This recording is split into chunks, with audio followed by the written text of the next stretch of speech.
Hello guys, I hope you are well and I hope you're safe. Well, to be honest, I've never done a YouTube video before. And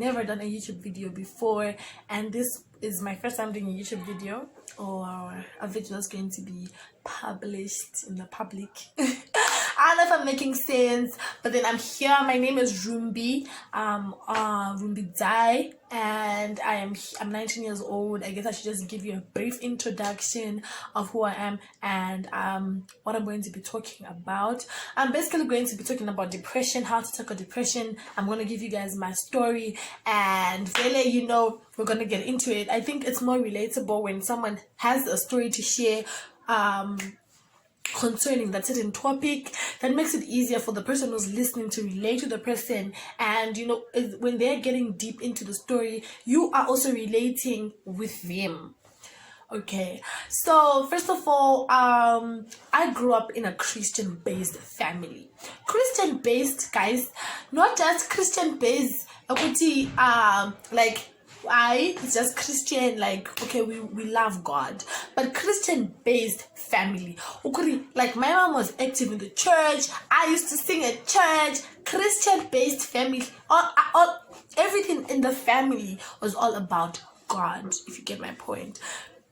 So growing up in a Christian-based family, I was protected. Everything that was there was simply protected, because I was just a kid growing up. Everyone was a kid growing up. Yeah, you know what I mean. So when I went to high school, when I started my Form 1, you know how Form 1 is, guys. Hey, you feel like you're grown. I've made it in life, Mina. Okay, you feel like you're happy, you're grown.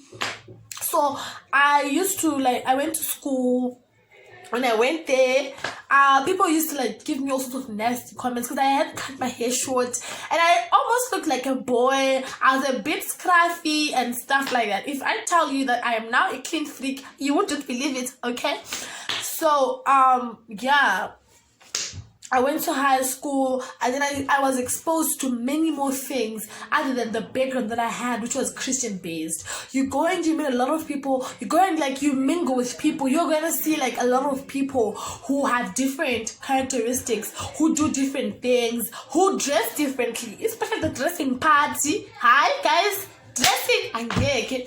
So when I got there, sorry. When I got there, I saw people wearing different clothes, and I looked at myself. I felt like I was incomplete. I felt like I had to level up. I had to do certain things to fit in. I had to change my character. I had to suit the environment, not for people to accept me, but for me to say, okay, this is the world that I'm living in. Let me change and channel myself and be like everyone else around here. So particularly my dressing changed. I wanted to dress like everyone else because I felt I was gouache. You know what they say. I couldn't recognize myself. The Lord was not living inside of me what is required from 1 John 4 verse 4. The person living inside of me, I couldn't even recognize myself in the mirror. I then look at myself, I'm like, okay, who am I? Where am I going? Who am I becoming? Okay, I didn't know, but at that time it didn't bother me. Okay, I was just living life and doing what everyone was doing. I was enjoying the world. The world was a good place. The world was happy, to have me. So yeah, this is me. I'm happy. I'm there. I started dating. When you don't have the Lord inside of you, you look for other things to fill the voids in your heart. You look for other people. You look for other things. So I started dating meaningless relationships.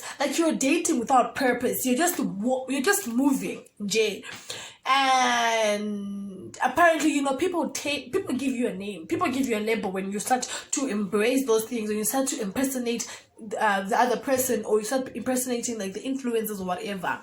So yeah, this was my lifestyle. My mom was actually very worried about me because this is the thing, my mom did not want to buy me anything that is not decent or modest. She wanted me to always dress modestly.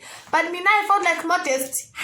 Modesty? Aye, modest. Then people are going to say, hey, I look like a go-go. No. Let me buy my own clothes.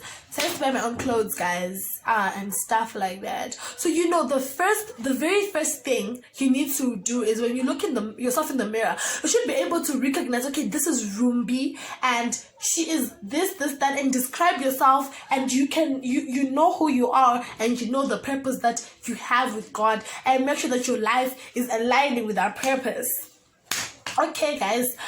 Our Form 4 pass, I was still like that. When I went for lower 6, I went to Anderson. And that's when I started knowing God more and more, reading the Word and stuff like that. I got baptized in Upper 6 in 2019 last year, and when you are baptized, well, to be honest, I didn't know that when you are baptized, it doesn't automatically mean that you're born again. I thought maybe I'm baptized, I am washed in the blood of the Lamb. Then, of course, I live all my sinful nature and I am brand new, you get. But I didn't realize that, okay, you need to work with God. You need to surrender your life to Him and let Him take charge and direct you to the path that you're supposed to go. So this is me in Upper 6. I still didn't know who I was. I was still dating without purpose. I was still just going around doing things that someone who has God living inside of them would never do. I still didn't know who I was. I still didn't know the purpose that God had for me or where I was going. Okay, so we close schools, a break and stuff. Things, like those little things don't bother you. Like, they don't bother you. You don't look at it like that. You don't even see that, okay, this is affecting me and this is affecting my future, and this is not who I am. So this is the day I watched this movie called Overcomer. I think people should watch it. It's on Netflix. I don't know if it's possible. I'll arrange with Elizabeth so she can put the link down below so that you can watch the movie. It's called Overcomer on Netflix. So this Overcomer is a very good movie. It's about a Christian man who was a basketball coach as well. So he was also, who are you? The person was like, I'm a father and I'm a basketball coach. So then the man was like, okay, if God takes that away from you, who are you? So that question got to me. Okay, me right now, I don't even know who I am. Where am I going? What are my plans? What is God saying about my life? Where am I going? And that made me think, but it didn't bother me for a long time. It just bothered me for 2 seconds. I was like, I'll just put it in the back of my head and I'll move on with my life. Okay, so I then read this book. So I was reading this book called 100 Answers to Prayers. Beautiful book. I was reading that book. So I read chapter 1 the other day. Then I looked at the book. I was like, this book, it's too big. I won't be able to finish this book. Let me just look for another book in the shelf, and I will I'll see if I'm gonna get a book which is smaller with bigger font, because this one is just too small. So I went to the bookshelf and I saw this book. It was called Runaway Bread by Heyyyy. Very beautiful book, a very beautiful author. I read the book. Runaway Bread is a book about how us as Christians, or us as people who love God, who pray, are running away from the Lord. The Lord is the groom that all the bridesmaids are waiting for. But right now, the Lord is there. He's waiting for you whether you're running away. How do we run away? By the things we do, by not surrendering our lives to Christ. So everything that this woman went through is exactly what I was going through at the time. I felt dirty in the eyes of the Lord. I felt like He couldn't accept me. But this book was telling me that, He wants you just as you are. And as a person who was dealing with not knowing, you don't know your personality, you don't know who you are, you don't know. I also had depression on top of that. I was depressed. I felt lonely, but depression is a topic for another day. So I read that book. It was a very beautiful book. I read it to the end, and that's when I was like, I need to spend time with God. I need to go back to God and tell Him, look, I messed up. All my life I've been doing things that are contrary to what You want me to do. But I am surrendering my life to You, and I am asking You to direct my path and show me, Kuti, where am I supposed to go? Okay? Because on my own, I can't do it. And I prayed. I spent time with God more, asking Him to reveal Himself to me, so that I know exactly, Ukuthi, who am I? Where am I going? Where am I headed? What's the purpose that He has for me? Am I am I in line with what he has for me, or I've been doing things that I wanted? And after that, guys, I realized, hey, I was opposite, like completely the opposite side of where God wanted me to be. I started praying more, fasting and prayer. So like in life, I realized that like people tend to do things, people tend to like go in line with what they want. That people pray and say, God, I want your will to be done. When God's will is done in your life, you leave it and you want to do your own will. You don't want God's will. So I'm gonna ask you this question: who are you? What's your purpose? Because your purpose should be aligned with what God has planned for you. Do not go around fabricating purposes. Okay, fine. My name is Lindy, and my purpose is this, that. You need to sit down with your creator.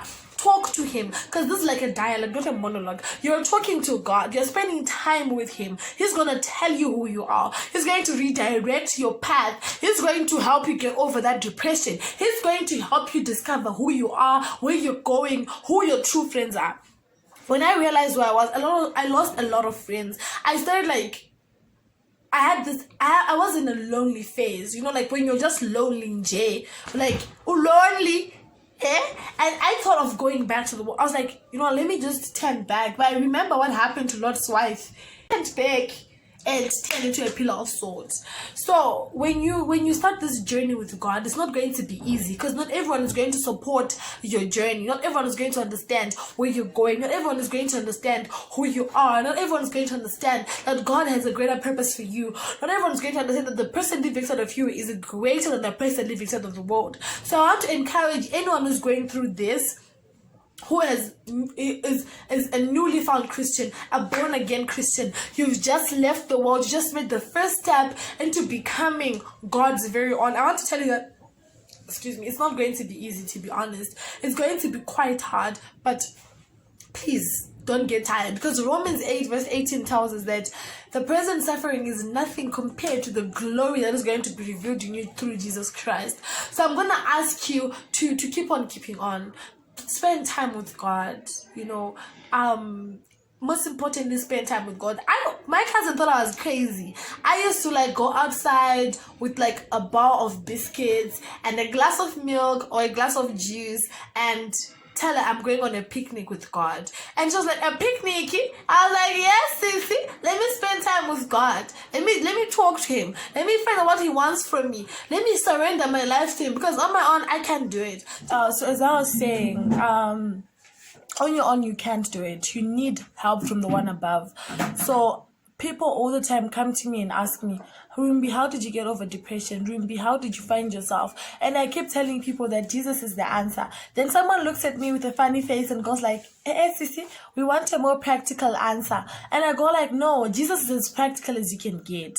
This is the most practical answer that I can give you. This is the most practical answer that you can ever find. There's nothing more practical than the relationship that you're going to have with God after you surrender your life. Just go tell God that, you know what, I'm giving everything away. I'm just giving you everything that belongs to me. Take it all away and renew me and make me what you created me for. So that's basically what I went through, and that's basically what I did. I gave everything to God and just surrendered my life, all of it, to him, so that he could mold me and redirect me into the path that he had set aside for me before I was even formed in my mother's womb, like what Jeremiah 1 verse 5 says. So I want to tell you, I know there's some people are going through the most these days. Like everyone is going through something, and sometimes you just want to talk to someone and all that. But when you feel like crying, when you feel like you're about to give up, kneel down and pray. When you feel like you know what, this is the end of the world, kneel down and pray. Because let me tell you something,